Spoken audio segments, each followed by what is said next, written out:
하나님의 말씀은 마태복음 14장 22절에서 33절입니다. 예수께서 즉시 제자들을 재촉하사 자기가 무리를 보내는 동안에 배를 타고 앞서 건너편으로 가게 하시고 무리를 보내신 후에 기도하러 따로 산에 올라가시니라.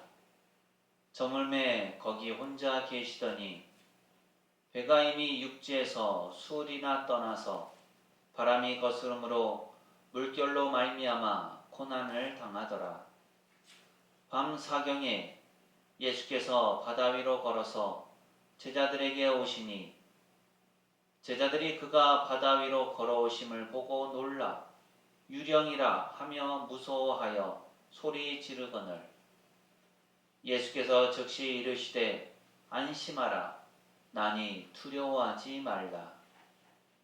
베드로가 대답하여 이르되 주여 만일 주님이시거든 나를 명하사 물 위로 오라 하소서 하니 오라 하시니 베드로가 배에서 내려 물 위로 걸어서 예수께로 가되 바람을 보고 무서워 빠져가는지라 소리질러 이르되 주여 나를 구원하소서 하니 예수께서 즉시 손을 내밀어 그를 붙잡으시며 이르시되 믿음이 작은 자여 왜 의심하였느냐 하시고 배에 함께 오름에 바람이 그치는지라. 배에 있는 사람들이 예수께 절하며 이르되 진실로 하나님의 아들이로소이다 하더라. 아멘. 하루하루 잘 지내고 계십니까? 폭염과 열대야로 잠 못 이루는 밤이 계속되고 있습니다. 물론 지난주부터는 조금 공기가 살짝 바뀐 느낌도 있고요. 또 오늘 어제 밤부터 비가 내려서 조금은 기온이 선선해진 느낌도 있습니다. 그럼에도 불구하고 지속되는 폭염으로 인해서 힘들고 어려운 8월의 한가운데를 우리가 지나고 있죠. 낮 동안의 열기가 밤이 되어도 식지 않는 것처럼 우리 인생에도 때로는 잠 못 이루는 밤과 같은 그런 어둠과 중압감이 가득할 때가 있습니다. 우리가 살아가는 인생길은 흔히 잔잔한 호수나 평탄한 포장 도로에 비유되지 않습니다. 오히려 예상치 못한 강한 바람이 불고 풍랑이 이는 거대한 파도가 배를 삼키듯 일렁이는 어두운 바다에 비유되곤 합니다. 그러니까 낮 동안은 잔잔하고 평안하고 어려움이 없는 것처럼 보이지만 칠흑 같은 어둠 속에서 밤이 찾아오면 언제 끝느냐는 듯 사나운 바람이 사방에서 불어오죠. 오늘 이 자리에 나오신 여러분의 삶은 어떻습니까? 혹시 나의 삶의 배가 인생이라는 바다 한가운데서 사나운 풍랑을 만나서 사정없이 흔들리고 있지는 않습니까? 건강의 문제라는 예상치 못한 풍랑, 물질의 고갈과 사업의 위기라는 거센 파도, 또 자녀나 가족과의 관계 단절이나 다른 사람들과의 오해에서 시작된 위기, 혹은 내면의 우울함과 두려움이라는 칠흑 같은 어둠 속에 갇혀서 하나님께 부르짖고 계시는 않습니까? 오늘 우리가 읽은 마태복음 14장의 말씀은 바로 그와 같은 인생길에서 밤마다 사나운 풍랑 가운데서 신음하던 제자들에게 일어난 놀라운 일과 구원의 사건을 조명하고 있습니다. 여기서 본문의 사건이 일어난 시점을 주목해 볼 필요가 있어요. 이 사건이 언제 일어났는가? 이 앞에 어떤 일들이 있었는가 하는 거죠. 이 이야기에 앞선 사건은 우리가 너무도 잘 아는 그 이름도 유명한 오병이어의 사건입니다. 예수님께서 보리떡 5개와 물고기 물고기 2마리를 가지고 들에 모인 5천 명이 넘는 수로는 2만 명 정도로 추산되어진 그 많은 사람들에게 풍족히 먹이고도 12광주리를 거둔 그 화려하고 영광스러운 기적이 막 끝난 직후였습니다. 제자들은 영적으로 감정적으로 그야말로 최고의 흥분 상태에 놓여 있었죠. 예수님께서 이런 분이시구나. 이렇게 많은 사람들에게 양식을 먹이고 필요를 채워줄 수 있는 분이시구나. 수많은 무리가 예수님을 향해 환호했고 제자들 역시 그 기적의 주인공이 된 듯한 뿌듯함과 자랑스러움에 도취되었을 것입니다. 그런데 그 영광과 환호가 채 가시기도 전에 예수님께서 그들을 즉시 배에 타게 하시고 건너편으로 먼저 보내시죠. 제자들에게 곧바로 찾아온 것은 더 이상의 사람들의 환호성이 아니라 밤바다의 외로움과 배를 깨뜨릴 듯 밀려오는 거친 풍랑이었습니다.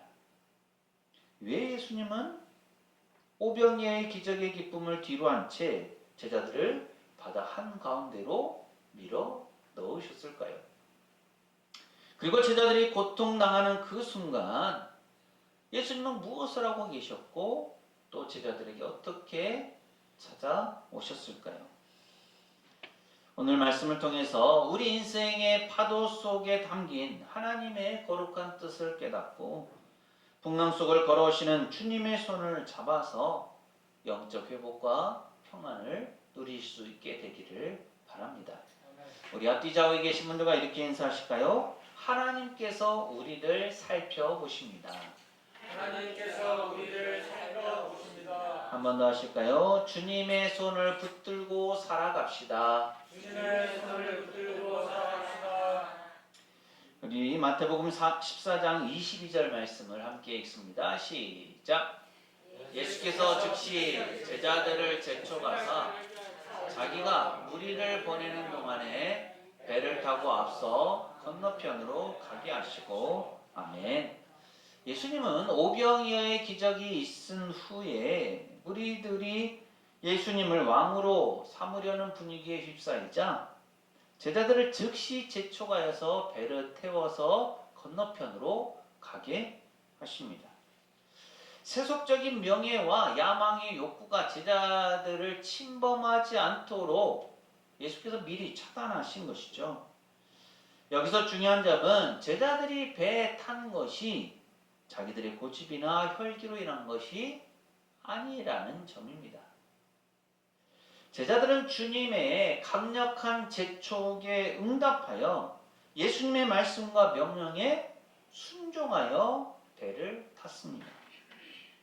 주님의 뜻을 따라 갈릴리 바다를 건너가고 있는 거죠. 그런데 무슨 일이 일어납니까? 24절을 보면은요, 배가 이미 육지에서 술이나 떠나서 바람이 거스름으로 물결로 말미암아 고난을 당하더라고 말씀합니다.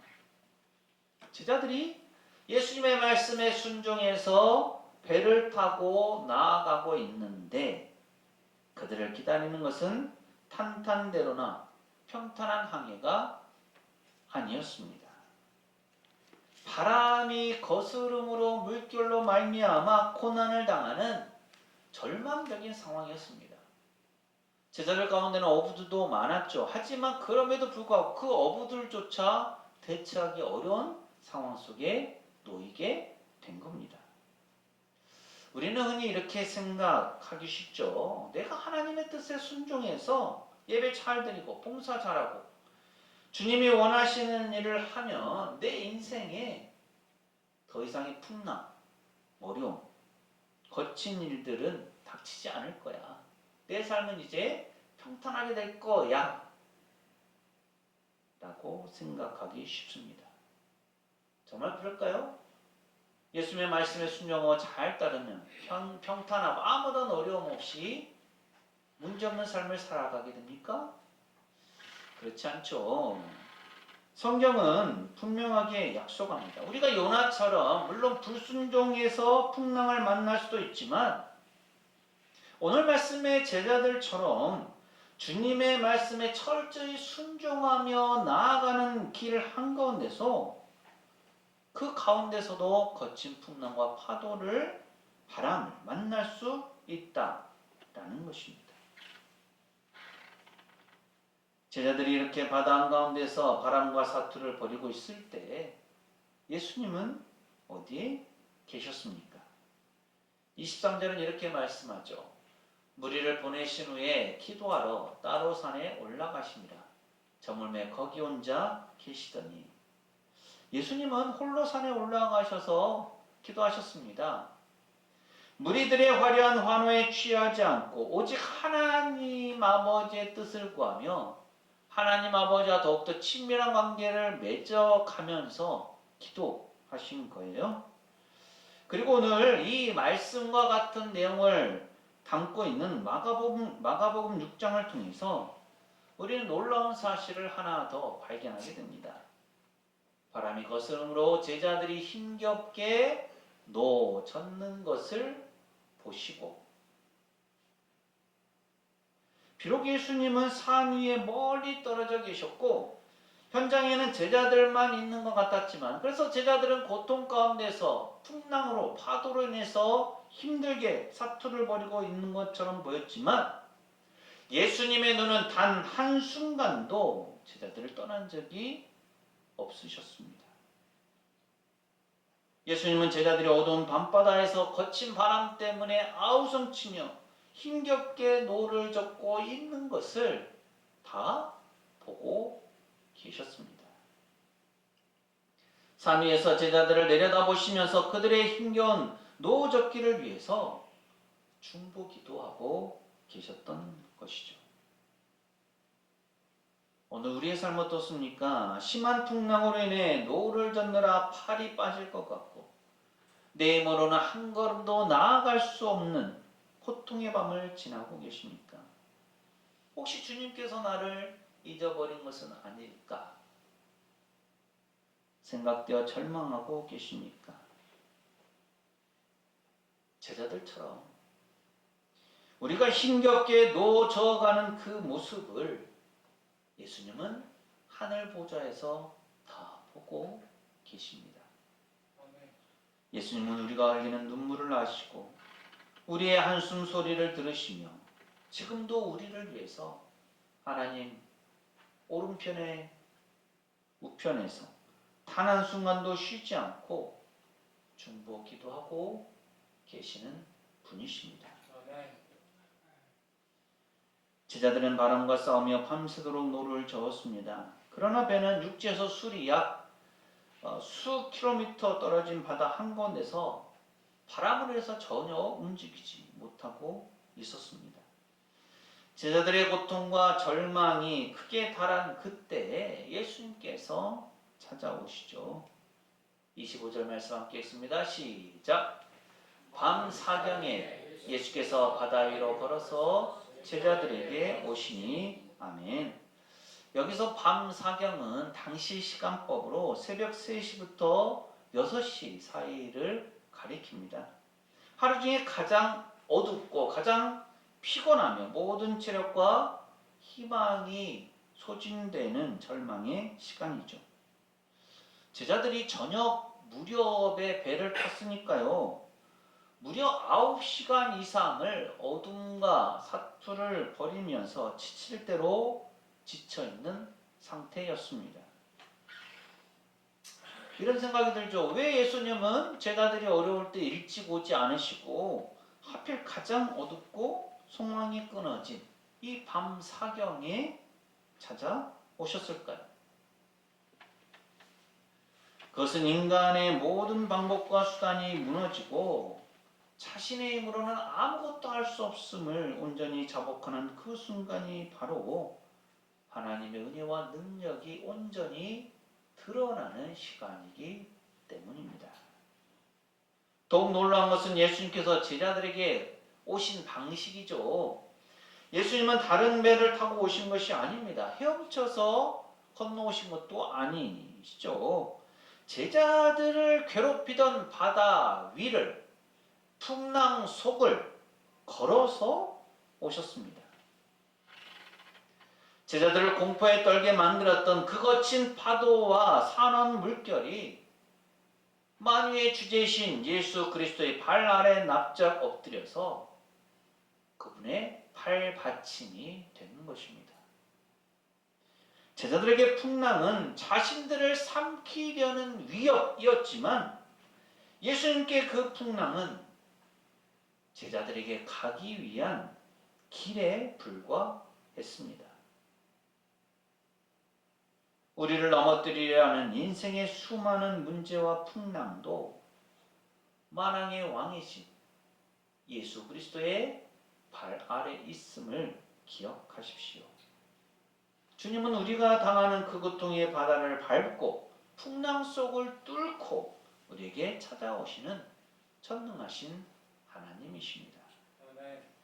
그런데 영적으로 무뎌있던 제자들의 반응은 어떻습니까? 26절을 보면 제자들이 그가 바다 위로 걸어오심을 보고 놀라 유령이라 하며 무서워하여 소리 지르거늘 라고 말씀하죠.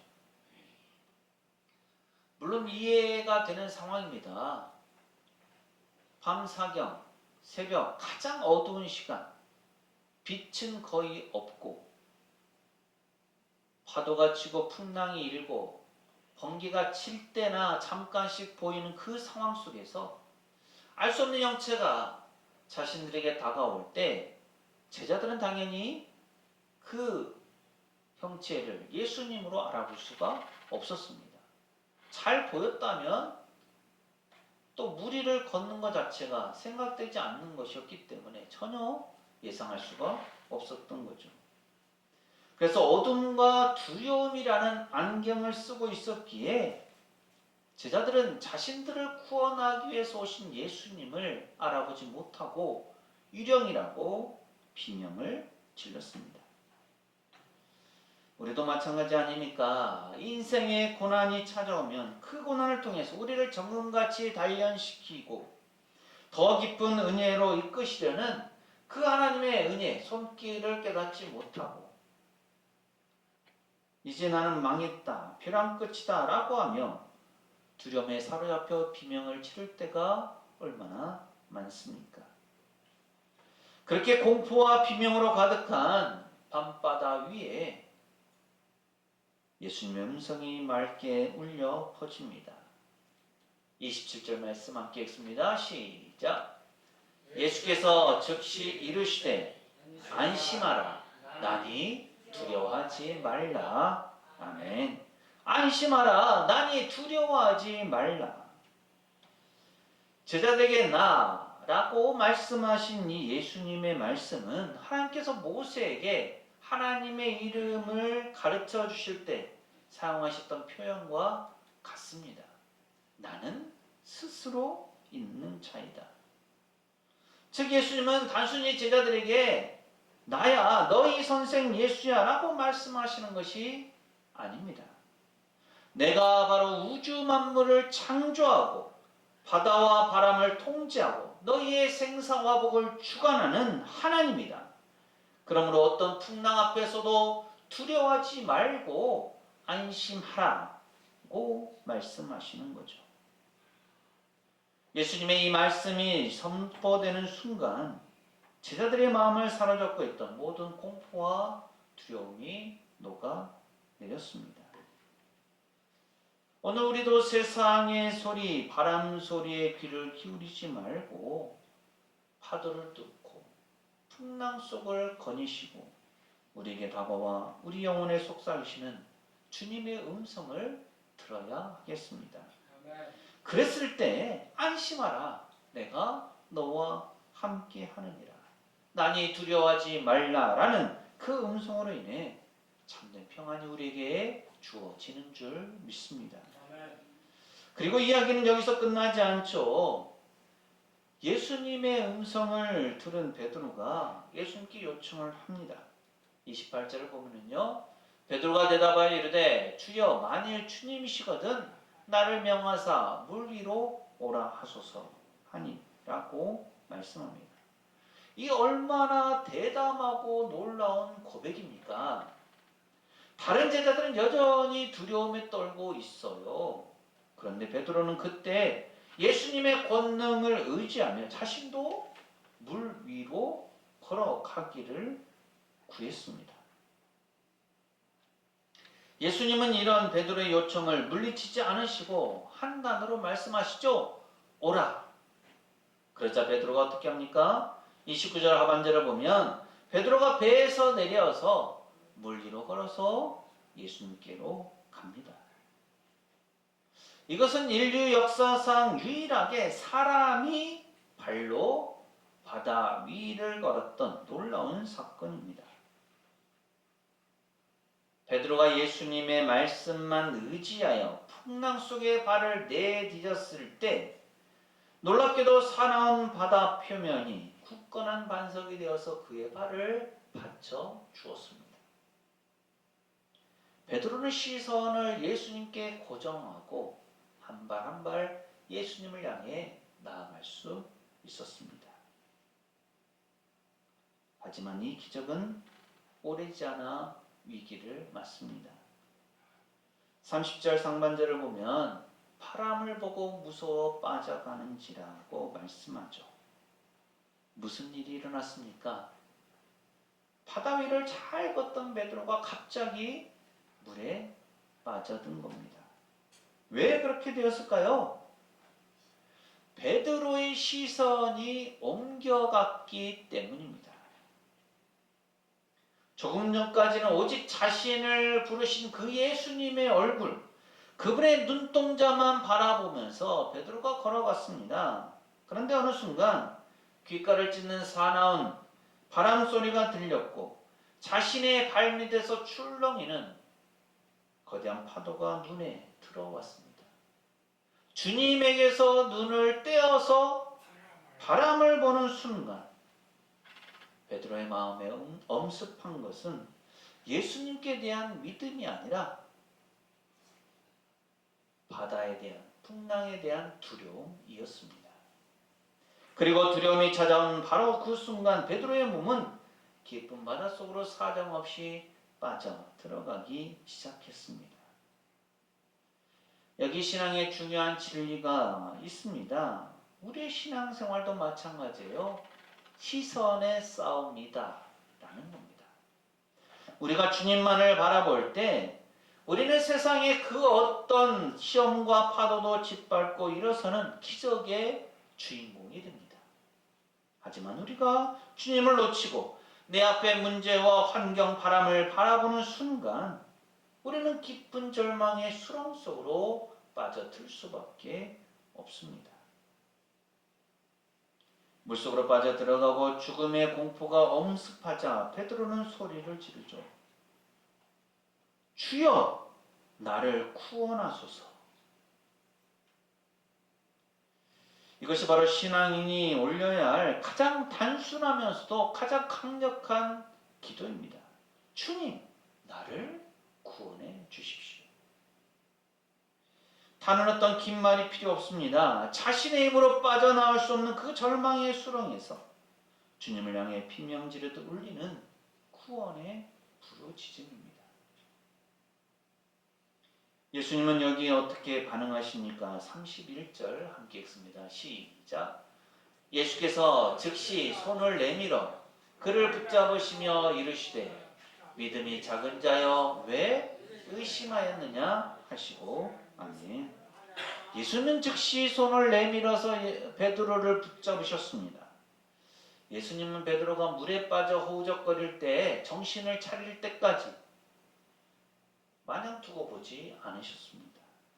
비록 의심하고 실패한 베드로였지만 그가 주님 나를 구원해 주십시오 라고 부르짖을 때 그 즉시 예수님은 자신의 손을 내밀어서 베드로를 그 수렁 속에서 건져 주셨습니다. 그리고 베드로와 함께 배에 오르셨죠. 그리고 예수님께서 베드로와 함께 배에 오르시자 밤새도록 제자들을 괴롭히고 죽음의 공포로 몰아넣었던 사나운 바람이 거짓말처럼 멈추고 고요함과 편안함이 찾아왔습니다. 이렇게 모든 소동이 끝난 후에 배 안에 있던 사람들에게 놀라운 변화가 일어나죠. 33절 말씀 함께 읽습니다. 시작. 배에 있는 사람들이 예수께 절하며 이르되 진실로 하나님의 아들이로소이다 하더라. 아멘. 바람이 그치고 바다가 잔잔해지자 제자들을 비롯하여 배 안에 있던 사람들은 비로소 예수님께 엎드려 절하며 고백합니다. 진실로 하나님의 아들이십니다. 이 사건의 목적, 예수님께서 제자들을 이 풍랑 가운데 내보내신 목적, 이유가 바로 여기에 있습니다. 제자들은 오병이의 기적을 경험하고도 예수님을 그저 자신들의 배를 채워줄 육신적인 왕, 정치적 메시아로만 생각했습니다. 그러나 인생의 밤바다에서 사나운 풍랑을 만나고 그 풍랑 속을 걸으시며 바람과 바다를 주관하시는 예수님을 만남으로써 비로소 예수님께서 만유의 주제이시고 진정한 하나님의 아들이신 메시아임을 깊이 깨닫고 제자들이 예수님을 온전히 예배하게 된 것입니다. 하나님께서 때로 우리의 삶에 이해할 수 없는 풍랑을 허용하시는 이유가 무엇일까요? 그것은 우리를 망하게 하려 하심이 아닙니다. 풍랑이 없이는 결코 깨달을 수 없는 하나님의 신성과 전능하심을 깨닫게 하시고 입술로만 고백하던 신앙에서 벗어나 자신의 삶의 배에 주님을 모셔드리고 주님은 진실로 나의 구원이십니다. 살아계신 하나님의 아들이십니다. 라는 참된 예배자로 우리를 세우기 위함입니다. 사랑하는 성도 여러분, 오늘 여러분의 배는 안전합니까? 혹시 거센 풍랑에 흔들리고 있습니까? 풍랑을 두려워하지 마십시오. 그 풍랑은 주님께서 우리에게 다가오시는 통로이고 우리의 믿음을 키우시기 위한 은혜의 자리입니다. 더 이상 환경이라는 바람, 세상의 염려라는 소리에 시선을 빼앗기지 마시고 눈을 들어서 거친 풍랑을 뚫고 오시는 예수님을 바라보십시오. 안심하라, 나니 두려워하지 말라 라고 하시는 주님의 음성에 귀를 기울이십시오.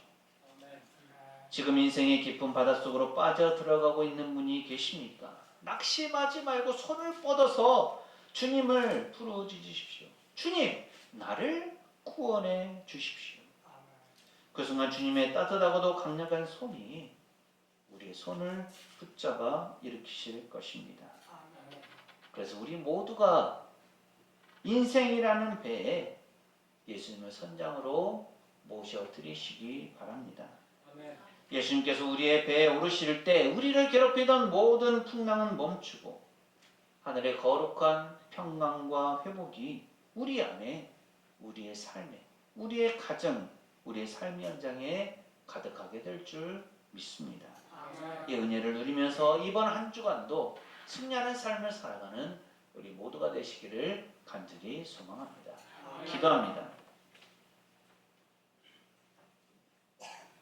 저희의 삶을 살피시며 풍랑 속에서도 친히 찾아오시는 주님, 오늘 말씀을 통해 주님의 말씀에 순종하여 나아가는 길에서도 때로는 풍랑을 만날 수 있음을 깨닫습니다. 저희가 당하는 고통의 현장 속에서 스스로 낙심했던 저희의 어리석음을 용서하여 주옵소서. 언제나 어디에서나 저희의 연약함과 부족함, 저희의 눈물과 탄식을 다 보고 계시는 주님의 선한 눈길을 믿게 하여 주옵소서. 그래서 저희를 사로잡고 있는 모든 두려움과 공포의 안경을 벗겨주시고 풍랑을 밟고 걸어오시며 안심하라, 나니 두려워하지 말라는 주님의 음성을 듣게 하여 주옵소서.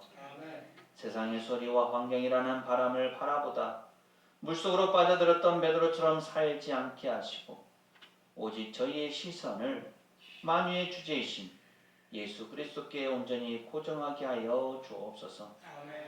혹시 지금 고통의 수렁 속에 빠져 씨름하는 성도들이 있습니까?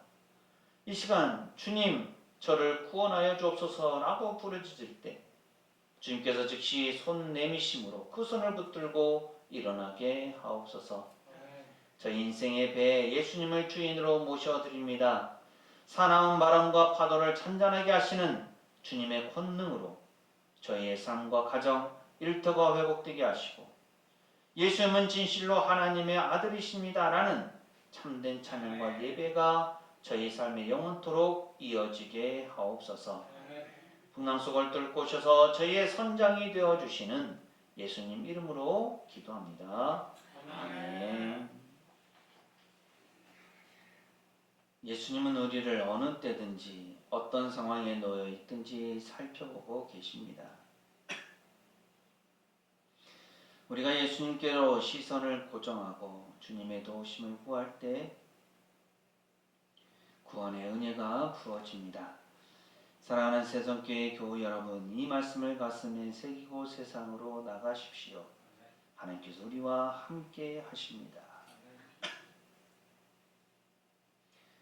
지금은 우리 주님 예수 그리스도의 은혜와 아버지 하나님의 무한하신 사랑하심과 보혜사 성령님의 충만 교통하심이 주님께로 시선을 고정하고 주님의 도우심을 힘입어 세상의 풍랑 속에서도 승리하기를 소망하는 새성교회 모든 교우들의 삶과 가정과 생업과 사역 위에 이 한 주간의 모든 생활 가운데 오늘 예배 참여한 모든 이들과 우리 교회 위에 영원토록 함께 하시기를 간절히 축원하옵나이다.